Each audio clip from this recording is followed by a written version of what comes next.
శైలిలో అందరినీ నవ్విస్తూ మా అందరికీ చాలా ప్రియమిత్రుడైనటువంటి కోట శ్రీనివాసరావు గారు ఇక్కడ లేరు అనే భావనే చాలా బాధగా ఉంది. ఉదయం నిద్ర లేచేటప్పటికే ఈ దుర్వార్త విని తట్టుకోలేకపోయాం. ఒక అద్భుతమైన నటుడిని కోల్పోయింది సినిమా పరిశ్రమ. నాటకాలు వేసే రోజుల నుంచి కూడా కోట శ్రీనివాసరావు గారితో మాకు మంచి పరిచయాలు ఉన్నాయి. అలాగే నేను అవుట్డోర్ షూటింగ్లు హైదరాబాద్ వచ్చినప్పుడల్లా కూడా ఆయన రావటం, కలవటం, చాలాసార్లు కబుర్లు చెప్పుకోవటం అట్లా కూడా జరుగుతూ ఉండేవి. ఆయన ప్రతిఘటన సినిమా ఓవర్ నైట్ ఒక పెద్ద నటుడు అయిపోయిన తర్వాత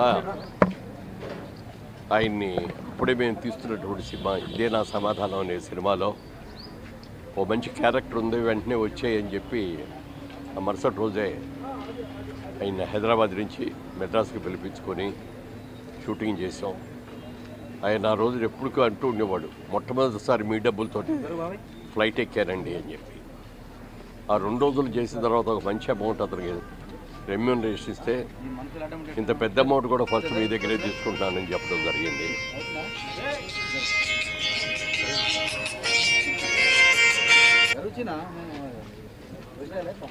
ఆ తర్వాత అనేక చిత్రాల్లో మా జయభేరి సంస్థలో నటించడమే కాకుండా చాలా చిత్రాలు ఇద్దరం కలిసి చాలా పాత్రలు చేయటం జరిగింది. ఒక ఎక్స్క్లూజివ్ నటుడు అతను, ఎవరిని అనుకరించేవాడు కాదు, తనదొక స్టైల్ లాగా అతను చేసుకుంటూ వచ్చాడు. విల్నీ పాత్రలో కూడా కామెడీ చూపించేవాడు. ఈ వ్యంగ్యం చేయటంలో అయితే అతని తర్వాతే ఎవరైనా సరిపోతే. అటువంటి మంచి మిత్రుడు ఒకరోజు నా దగ్గర వచ్చి ఒక సలహా అడిగాడు.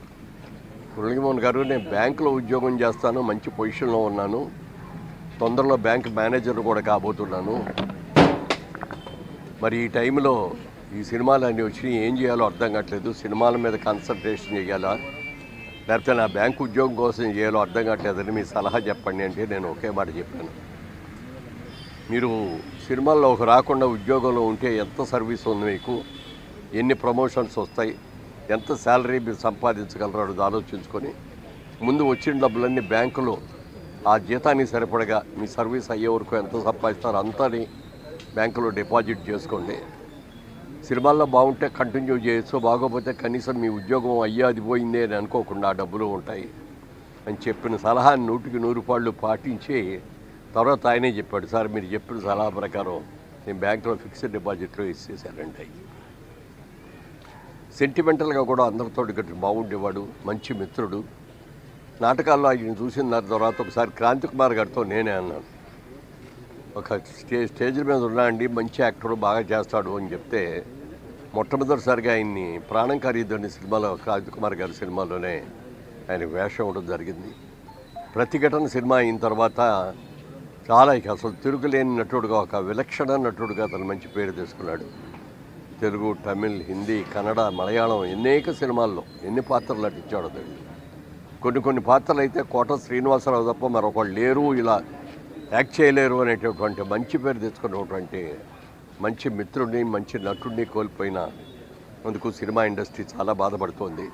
ఈ లోటు ఎవరూ తీర్చలేనిది.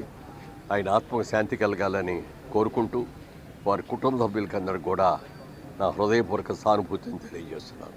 Thank you.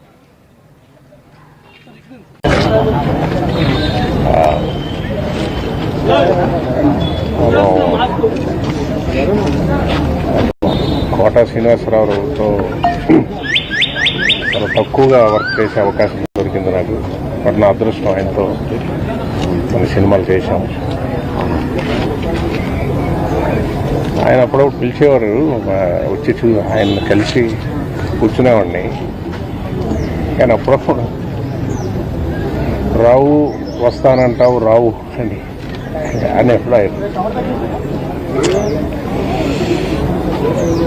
3 నెలల ముందు కూడా ఆయన కలుద్దాం అనుకొని ఎందుకో ఇలా నెగ్లెక్ట్ చేసి అసలు ఇది ఇలా వస్తుంది అనుకోలేదు. ఈ న్యూస్ ఎప్పుడు ఊహించలేదు. ఆయన చాలా హెల్తీగా ఆయన మారిపోయారు. చాలా బాగానే ఉంటుంది.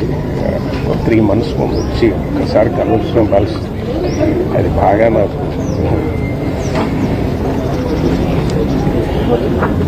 ఆయన అచీవ్ చేయంది ఏం లేదు, చూడంది ఏం లేదు. నాతో అనేవారు, రావు నేను తాగంది విషం ఒకటే, చేయంది మటర్ ఒకటే.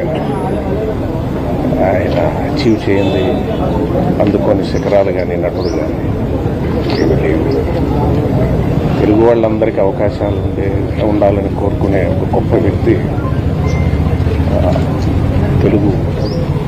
తెలుగుదనంలో ఒక మహానటుడు. తెలుగు ఏం చెప్పాలి, తెలుగుకి ఆయన ఒక ఇది డిక్షనరీ. మనకి ఆయన చేయని క్యారెక్టర్స్ లేవు. తెలుగు వాళ్ళకి రావాలని అవకాశం అని ఎప్పుడు దానికోసం మాట్లాడే వ్యక్తి.